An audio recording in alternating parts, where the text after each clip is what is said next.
আসসালামু আলাইকুম, কেমন আছেন সবাই? আশা করি ভালো আছেন। আমি আল্লাহর রহমতে আপনাদের দোয়ায় ভালো আছি।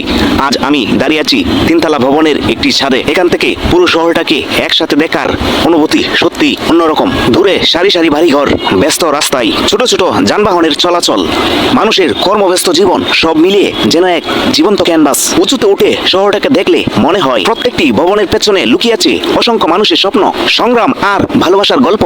কেউ নতুন স্বপ্ন গড়ছে, কেউ পরিবারের জন্য নিরলস পরিশ্রম করছে, আবার কেউ হয়তো নতুন একটি দিনের আশায় পথ চলেছে। এই শহর আমাদের অনেক কিছু দেয়, বাসস্থান, কর্মস্থান, শিক্ষা, চিকিৎসা এবং অসংখ্য স্মৃতি। দূর থেকে শহরটাকে যতই সুন্দর লাগে ততটাই সুন্দর হয়ে যদি আমরা সবাই মিলে দায়িত্ব পালন করি। ভিডিওটি করতে গিয়ে একটি বিষয় আমার নজরে এসেছে। ছাদের মাঝখানে লিফটের জন্য একটি বড় খোলা অংশ রয়েছে, কিন্তু সেখানে কোনো নিরাপত্তার রেলিং বা বাউন্ডারি নেই। অসাবধানতাই বিশেষ করে ছোট শিশুদের ক্ষেত্রে বড় ধরনের দুর্ঘটনায় ঘটে যেতে পারে। তাই সকল বাড়ির মালিকদের কাছে আমার আন্তরিক অনুরোধ, আপনারা যত তলা বিশিষ্ট ভবন নির্মাণ করেন, ছাদের চারপাশে লিফট বা রেলিংস দিয়ে সুরক্ষিত করুন।